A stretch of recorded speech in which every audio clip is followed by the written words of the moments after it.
Well, a lack of political progress in Syria and in Iraq risks undermining military operations against Daesh.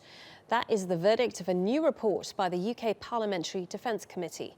It says airstrikes in the two countries have been effective in pushing militants back. But, as TRT World's Sarah Morice explains, without political reforms, lawmakers fear the terrorist group and others like it will eventually spring back.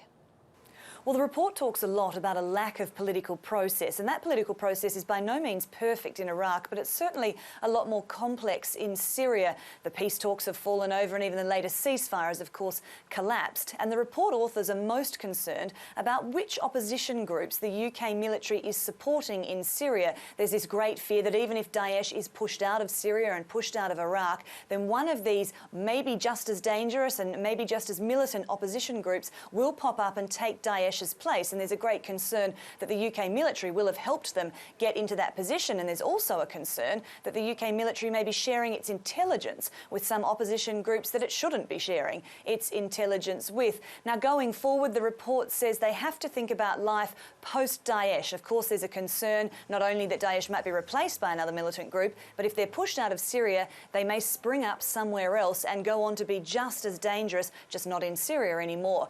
So there needs to be more than just a military operation, according to this report. There needs to be, of course, the political process, but there also needs to be a process with humanitarian aid, also training on the ground, and there has to be a transition in Syria, which is not just about military and not just about getting rid of Daesh, but of course also about changing the government.